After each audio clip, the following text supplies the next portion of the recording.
Going one, sold. You're listening to the Property Pod.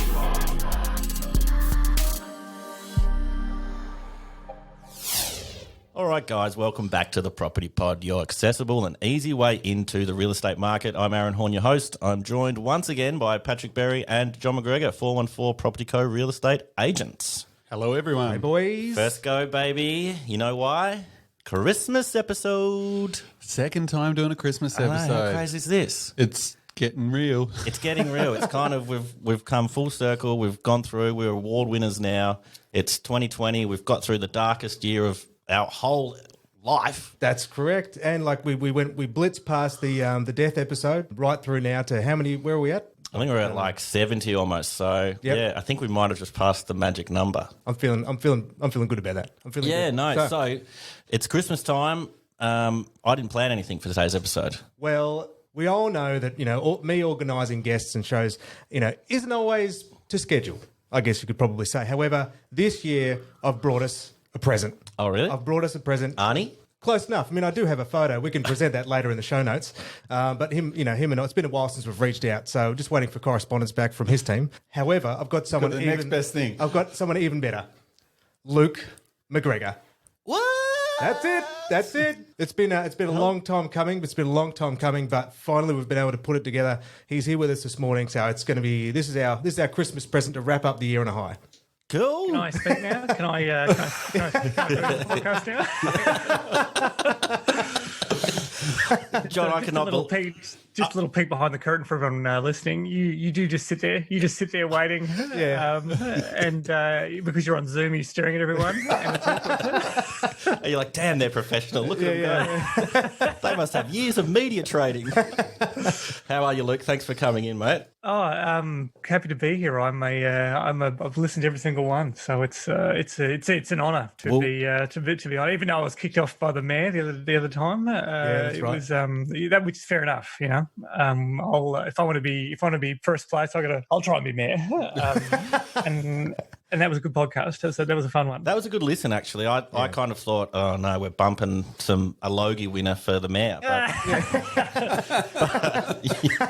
damn. No, I wanted to hear about. I grew up in Glenorchy, so I wanted to hear what was happening with it, and it sounds like some good stuff. Yeah, well, look, I've got an 82-page read. If you're interested, I can throw it your way. There was a shortened version that John could have sent me, but I read to give you the full one. I read the full one. And it was a good read. We needed to be prepared. Yeah, send me the whole 82. Send me all of them. But chuck another page in there, make it 83 if you want. I'll do a little drawing or something for you. Yeah. Aaron's plans for Glenorchy. An artist impression of Glenorchy.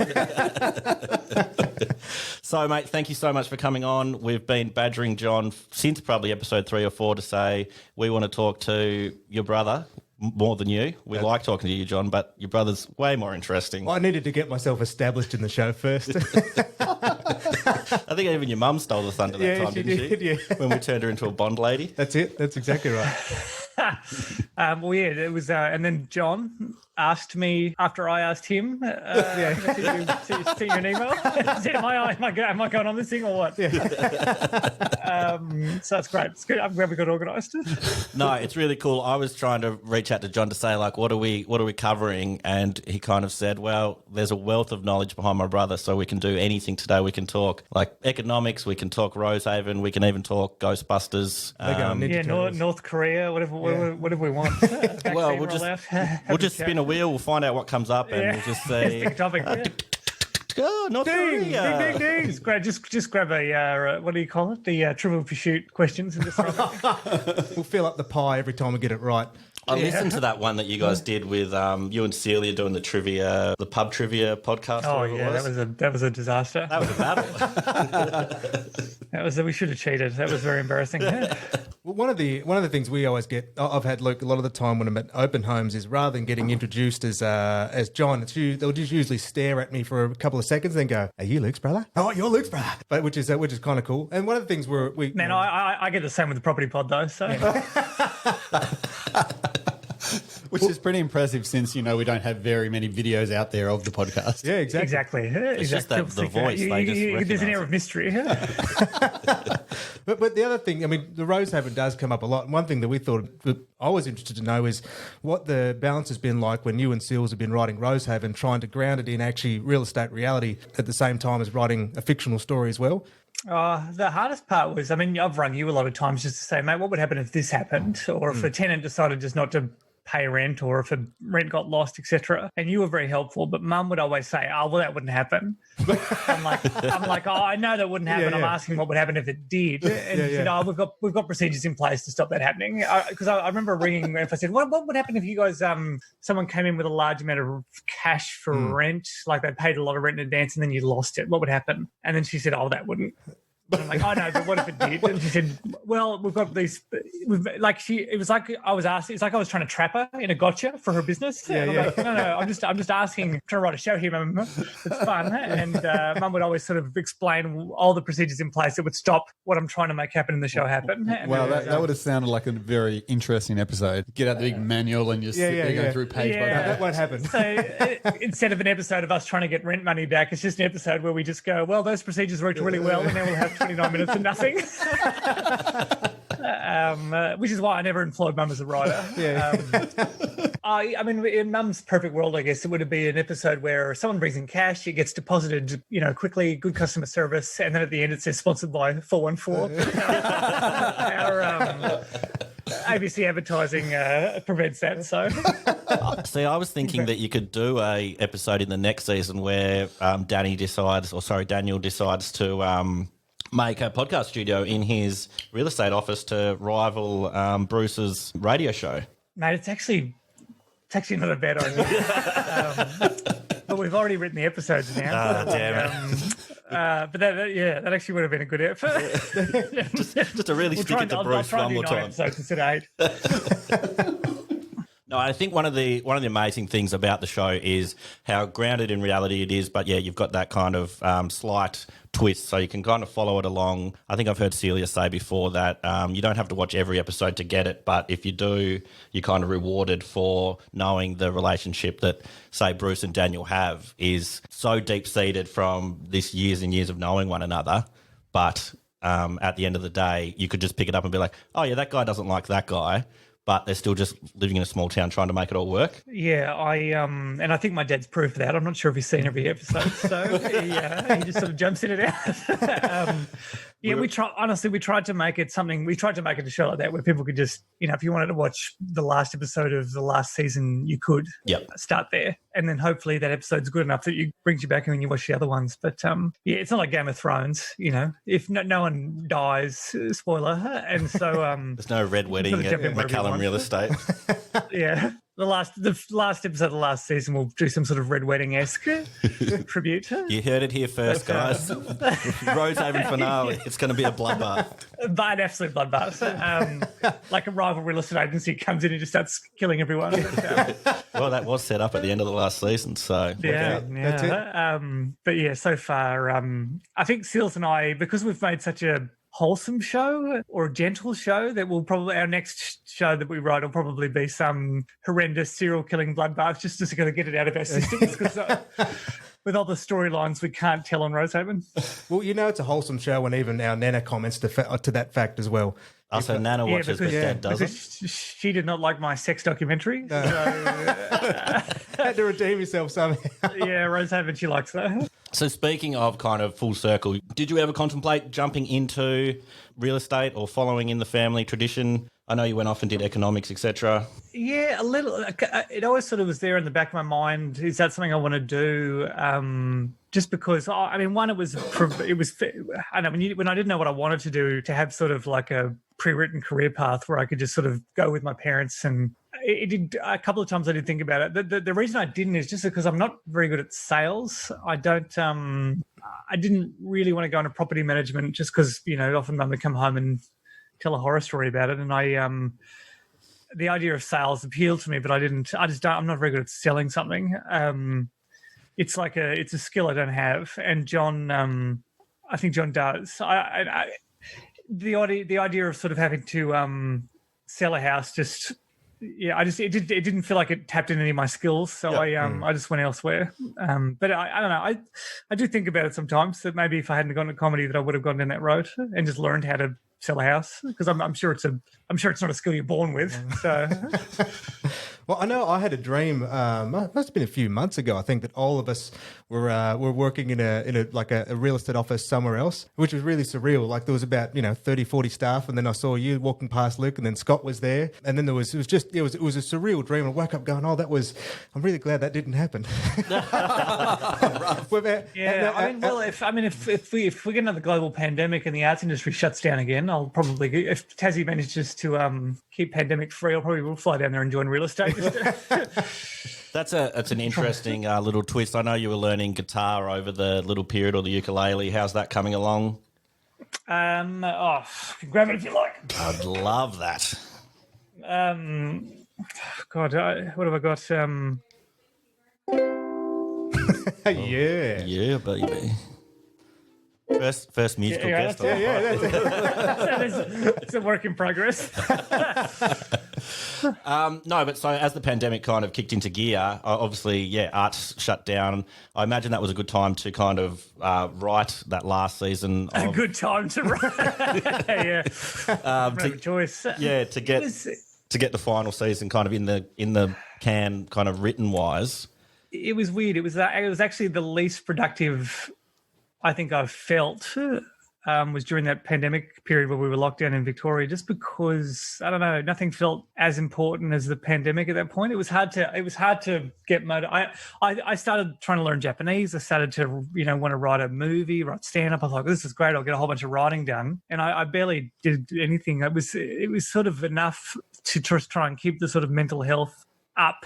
Yeah, like that was kind of, it was always a sort of low level of emotional exhaustion because you were sort of dealing with this thing, and then I would just try to use the remaining energy I had, and I was lucky I didn't have it as bad as a lot of my friends had it. Sils and I, we had an income because we were writing Rosehaven, but it was hard to I had less energy or less mental energy than I thought I would. I ended up just sort of writing Rosehaven and then just using the rest of it to try and stay sort of positive, and yeah, I guess it was unheralded times, and not knowing kind of what's on the other side of it. It's hard to kind of keep this rosy pair of glasses on and think. Not knowing what was on the other side of it was the big one, I think. Yeah. So there was part of us that thought maybe we won't get to film this for another 3 or 4 years, and then I started thinking about, okay, well, if that happens, what do I do with myself? What do I do for money? It was a weird period. It was a strange, unknown. I just played a lot of video games, like a lot. So maybe if I'd translated some of that into writing, I'd be fluent in Japanese by now, but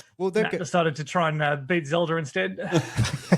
Hell yeah. Well, I guess that's sort of one thing that none of us could have prepared for, Luke, like where you said there's that overarching sense of, I suppose, almost a doom. I don't know if that's the right word for it, but that constantly taking the mental capacity. I mean, luckily down here, we're able to retreat back outside rather quickly. And even in our career, because we're, real estate was seen as an essential service.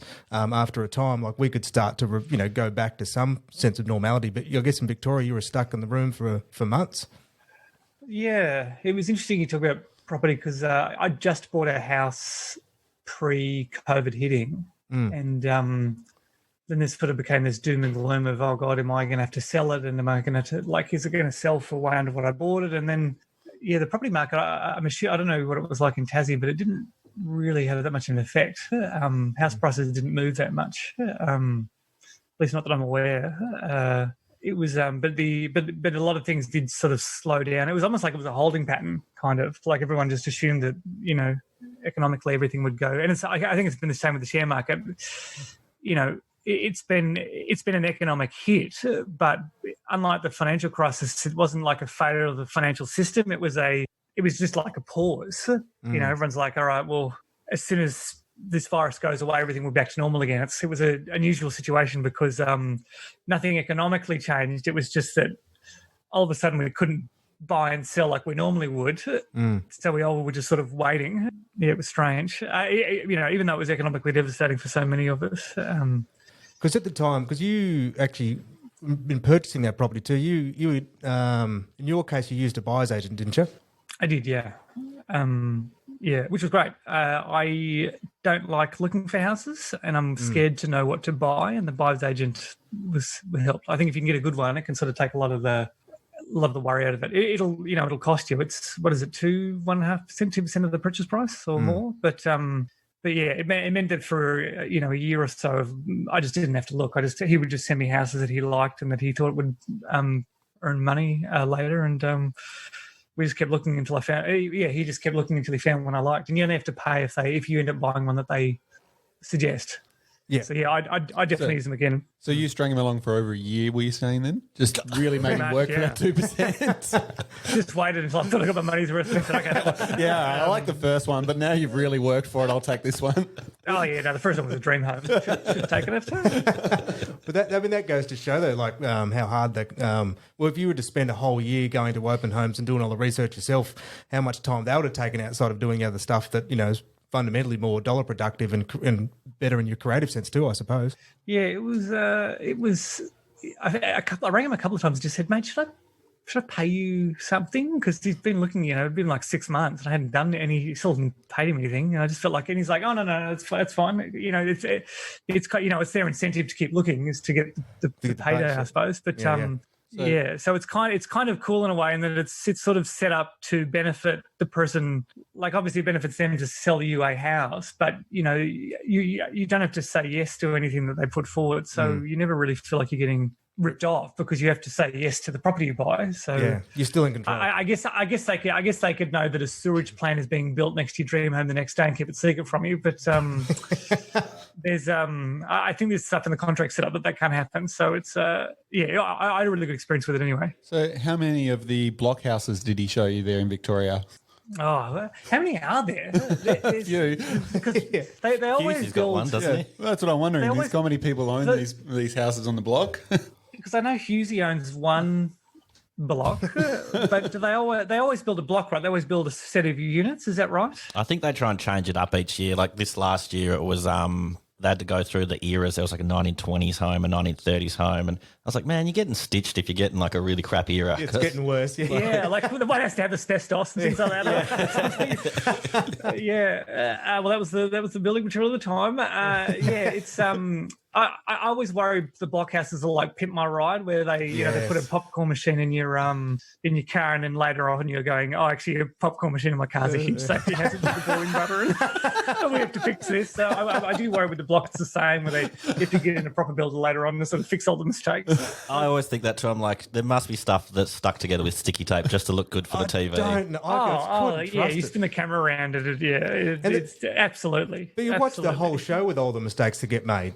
So it's like, why would you be so excited about buying it? That happens in real life, right? People sort of renovate to sell, so they sort of make it look nice, even though it's not necessarily the best building material. So you can imagine the shortcuts they're making on the block to try and get something ready for TV. Oh, absolutely. We're with all the other things that come with making a TV show and how behind time you can get. And you're a brave person to buy Blockhouse, I think. And I'd happily say that to Hughesy's face. Well, funny you say that. Aaron can actually be Hughesy for you if you like. Hey. Yeah. Oh, yeah. Got a problem. I bought a blockhouse and Luke doesn't like it.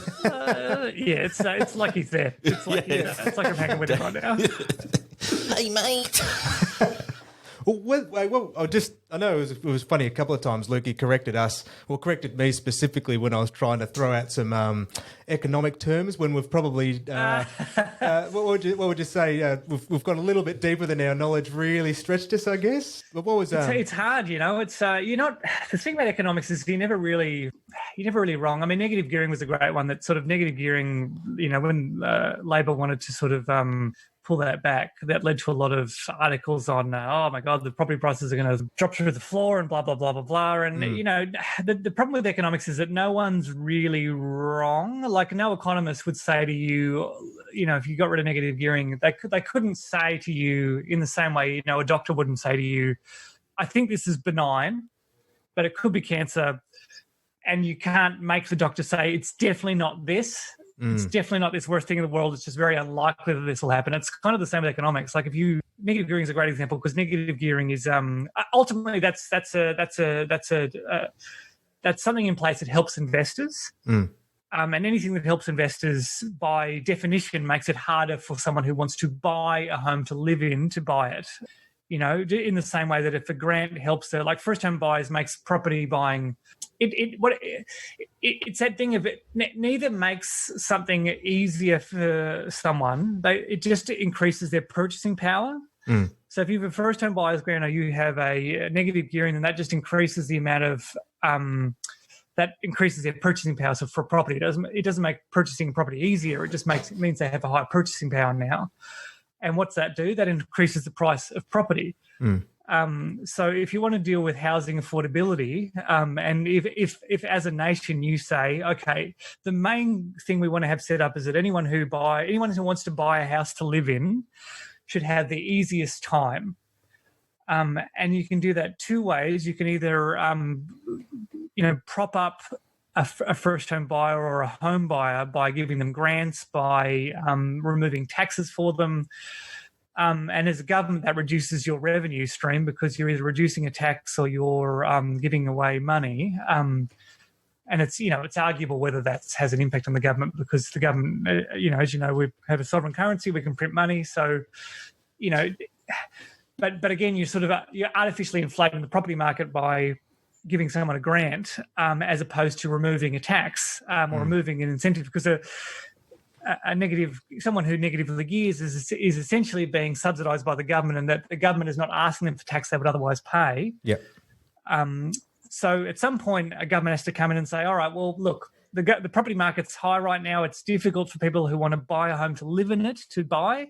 In order to help them, we're going to remove a tax that helps investors alone and make it slight and hopefully so investors can still buy property. They just have, but their purchasing power is slightly reduced because of this tax. Wow, you're way off, John.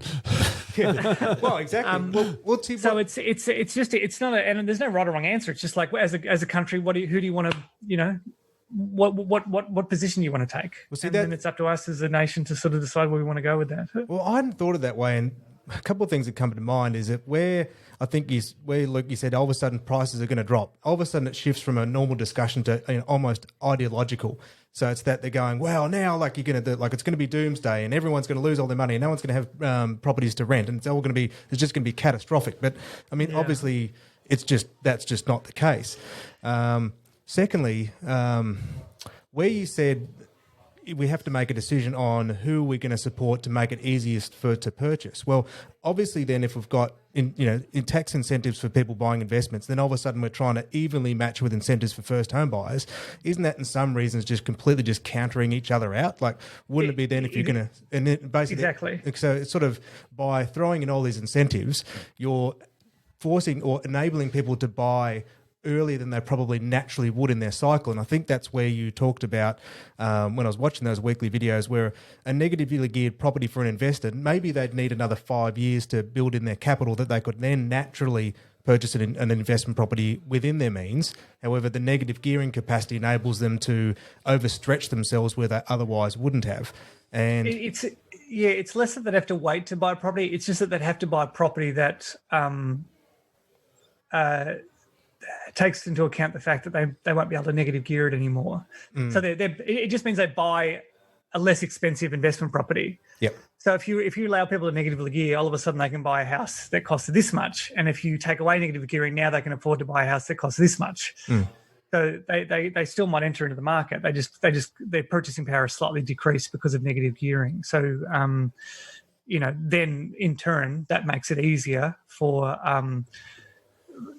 people who want to buy the house to live in it to buy it. But again, a lot of the market's driven by overseas investment as well. So it's if I was going to predict what would happen to property prices if we get rid of negative gearing, I would say I don't think they'd be affected by it that much, depending on how because if we could phase it out, we could do it very gradually. But I think because the demand for housing is the same, that you would see house prices pretty much stay the same, and you'd probably still see them grow, depending on what happens to the population of Australia. But they just might grow at a slightly slower rate. But again, that's depending on demand. If there continues to be a shortage of housing, or population continues to grow, then you just see prices rise still. You would just see, but basically, yeah, like you were saying before, John, it just basically means that the property market right now, because we have certain incentives in place for investors and buyers, it's just artificially inflated right now than what it would be. And because it's very unpopular for a government to remove assistance either to investors or to first-time buyers, it's unlikely that you'll see them leave anytime soon. Yeah, see that's an interesting point there. Is it I'm guessing the best way to have a level playing field is that no one gets any incentives, but now they're all in place. Trying to roll those back is just going to be an almost impossibility from both directions. Because you bring in something like negative gearing, you would bring in, when you want people to sort of, the only reason to sort of introduce that would be to, you want people to build more houses, essentially, which is, one of the arguments that you could remove negative gearing, but not for new builds, because ultimately, as a government, you want everyone to be able to buy a house if they want and to have enough housing for people. You want people to have roofs over their heads, so you want to incentive. So you kind of want to have people who want to buy a house to live in it, and people who want to build new houses to be the ones who have either the most advantage or the most incentive to do so, and people who just want to buy a house to hold it, to rent it out. They're buying an existing house. You kind of want them to have the least amount of incentive to do that, because that reduces the amount of houses available to purchase to live in. So it's it's difficult, and there's a lot of very powerful organisations who benefit from negative gearing and who don't want to see. If you just look at the real estate, as a real estate agent, you're incentivized to go against any policy that gets rid of negative gearing, because that means your commission goes down. I'm not saying it would, because I don't think the property market would shift that much. But again, you've got an incentive to sort of make an ideological argument against an economic point.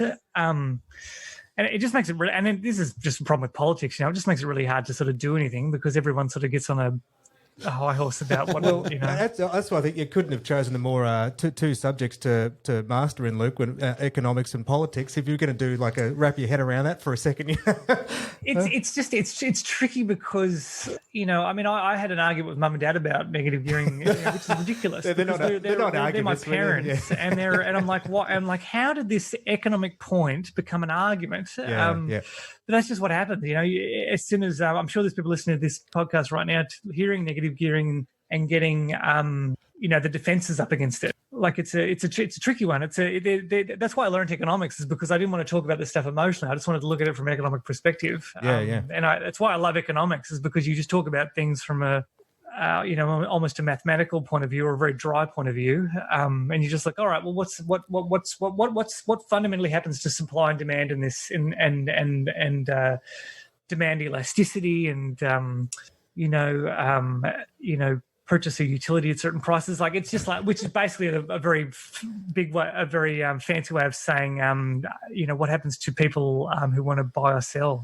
It's and what sort of motivates them. Well, I know. Subject. I know. Obviously, our family is not the only one where the conversations become really uninteresting really quickly, because everyone just gets into their little ideological box, and then the shouting matches start.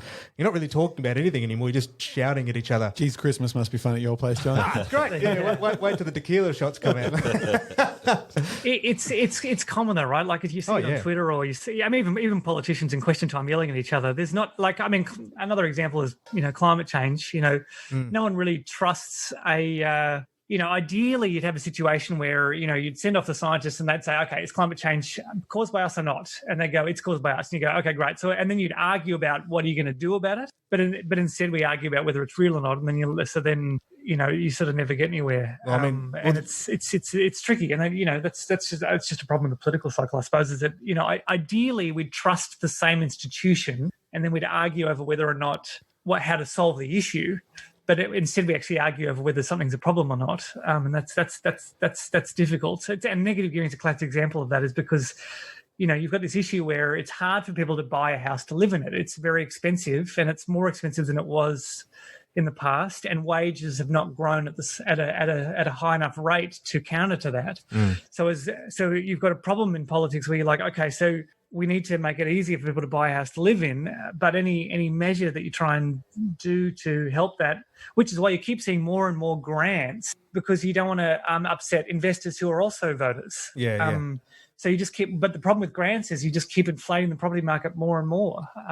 So it's tricky. At some point, someone has to say, all right, we have to remove some of these incentives. We have to take away some of this government support, because as much as people who negatively gear want to think of themselves as savvy, and I negatively gear, I'm someone who negatively gears, but that means that I am a government subsidized investor. So if the government decides to take away that subsidy, but to be honest, I don't think they would. I think if negative gearing came into effect, anyone who is already negative gearing would still continue to, and they'd just introduce it to new builds, which would have almost no impact on the property market. Anyway, sorry, I'll still talking about negative gearing. I think I'm always wary of how long I've been speaking without a joke in there. So I will. I think we've found. Also, it's been very, very one-sided. If you guys want to counter with anything I've said about negative gearing, please feel free to. I don't think we're clever enough to. No, I think the whole point is to actually get someone who knows what they're talking about for once.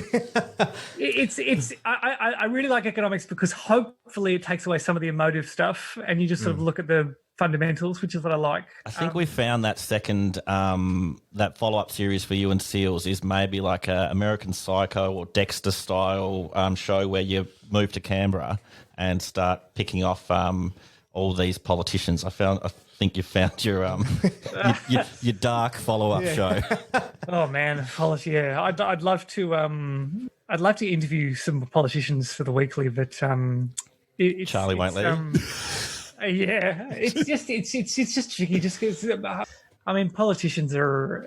It's a hard job. They've got. I'm sure there's so many of them that want to do well, but they want to make things better for people living in Australia. But I don't know. It's tricky. It's tough. But again, too, like discussion around. It's hard to have a real conversation versus just having someone at talking points, especially if they're trying to or supposed to be representing a point of view. You're not really just getting having a real conversation where you can be wrong or flesh out ideas. It ends up being you're interviewing an idea rather than actual what the person may really, really believe or think. I should say. And it's hard. Like there are things that if someone says the Earth is flat, all of a sudden I'll start spitting and going what? It's very hard for me to have a reasonable discussion about whether the Earth is flat or not. Because I believe so strongly that it's not flat. It's funny, that's come up the last 2 days in the office here. Flat earthers. It's like something's in the air. It's like, I just like to think that we're floating on something on the back of a turtle, like the turtle in the Never-Ending Story, on a big flat plane. And it's a turtle supported by four elephants. Yeah, that's it. On a flat disc, right? Discworld. Yeah. That's still the best. Yeah. And to be honest, the flat Earth debate's a funny one because it doesn't actually affect my life. I'm just like, well, even if it was flat, which I don't think it is, my day-to-day existence is the same. Yeah. It doesn't change what I do in stand-up. Yeah. It doesn't. I still catch a plane. Like, I'm just like, I don't know why people get so up on this. It's not like one day it's just going to change. Like, yes, it is flat. Oh no, gravity's disappeared now that we've decided. Yeah, exactly. Like, what is that? You're still going to walk to the shop. Yeah. In the same way, I don't see why you're getting up on your high horse about this. Just wait until you can afford to go into space, and then you can see for yourself if you don't believe what's on the internet. Well, I'm sure Musk and Virgin and all that kind of stuff, they'll take care of that for us. They'll make it economic enough for us. I can't wait until space travel's a thing, and you put a bunch of flat earthers in a rocket ship and just sort of send them up until they can see the Earth. And just to watch their brain melt and go, okay, this must be a computer screen, and then go, all right, we'll stick your head out the window and have a look. Like it's a weird one. It's one that you could disprove quite quickly, but you'd have to spend a lot of money to disprove it. I just love on some of their documentaries, they'll disprove themselves and then they'll just go, it's a little bit fine. Don't worry. What was that? Yeah. We spent $30,000 on this device and, shit, I don't know. That was not meant to happen. It's a great example of how the human brain refuses to shift. Yeah, the confirmation bias of kind of like. Confirmation bias. And, we've all got them. I've got, I've got mine about the Earth is flat. Even though I could say I've got the weight of science behind me, I still don't No, because I've never seen it. So is that confirmation bias? I don't know, but it's it's annoying, and it's why so many families had arguments at Christmas about politics, I guess. Yeah. Awesome. Well, being our Christmas episode, I think we might wrap it up there. It has been an absolute hoot having you on, Luke. Thank you, John, for... Sorry for the lack of jokes in the second half. Laugh track. But thanks for also letting me rant a bit economics, Scott. No, man, it was really cool to hear you kind of go... it got me thinking like there's got to be something in there where you can kind of delve into the... Well, your Lukeonomics was amazing as well. Got me looking into stuff that I have no interest in. The only time I've made an economics joke was when I worked in superannuation for a while, and I was giving a graph of returns during the financial crisis, and the graph was basically obviously pointed down, and I turned it upside down. I said, if you turn it upside down, we've actually had really good returns. But what I didn't realize is if you turn a graph upside down, it's just pointing downwards the opposite way, so you have to actually invert it and then turn it upside down. Anyway, by that stage, the joke was ruined, and I never tried to make an economics joke in a meeting again. Excellent, bud. Well, for the section in the middle that lacks jokes, you've just made up for it with your crappy one at the end. I appreciate it. When are we seeing Dad on the property pod, John? After he's listened to an ep, what's the plan? Huh? Well, I think we'll have to be in the new year, I suppose. Now, perhaps that could be first episode of 2021. Yeah. So Dad's got 2 sons on this episode. So if he's going to listen to one, it should be this one because then he can sort of tick off both of us at once. That's right. And send one text message. All he needs to do is have it running in the background or something too. So Doesn't even Dad, have to pay attention. if you're listening to this, you've got you've got homework. One, you've got to send John a message saying that I liked listening to the Property Pod, and then you've got to send me a message saying an episode of Rose Haven you liked, and then you've got to come on the pod. That's your homework. And if you want, just excellent commentary on negative gearing. Really enjoyed it. I think this is a much healthier way to deal with our father issue. Is exactly. to do it publicly rather than actually talk to him in person. I agree. 100% agree. Excellent. Well, Luke, thank you so much. Good luck in 2021. Hopefully, it won't take 3 years for Rosehaven to be filmed, and we'll get to see that. It will be the final season. I think is that we don't correct? know. We don't know. We're not sure. Well, I think, there's try to get the exclusive. Might lead to more stories. Well, I look forward to that podcast episode being in there. And I should also say hi to is it Patrick's nan?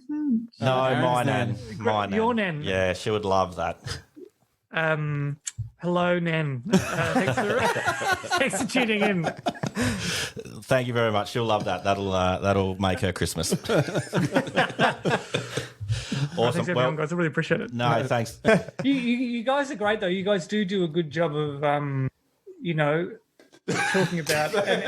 Aaron, you're in photography, right? Yes. I don't do any selling. So it's a really good podcast in that you've always sort of got Aaron there setting up, being the layperson while you guys talk a bit more in depth about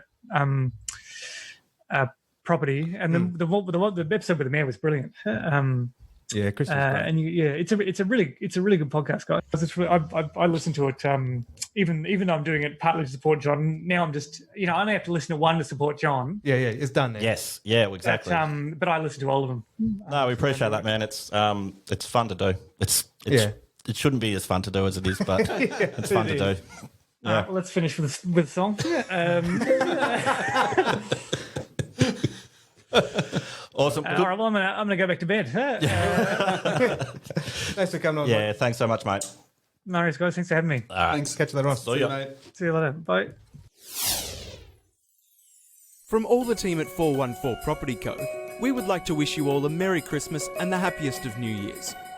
If you're looking to buy or sell in 2021, or just want some property advice, we would love to help out. Reach out to your friendly team at 414 Property Co. All types of properties, for all types of people. You have been listening to The Property Pod, recorded and edited by 414 Media House in conjunction with 414 Property Co. This podcast is general information only, and the thoughts and views expressed is the opinion of our panel, and listeners should always seek then use their own investigation into any topic we discuss to ensure they fully understand their own situation. It does not constitute and should not be relied on as purchasing, selling, financial or investment advice or recommendations, express or implied, and it should not be used as an invitation to take up any agent or investment services. No investment decision or activity should be undertaken on the basis of this information without first seeking qualified and professional advice.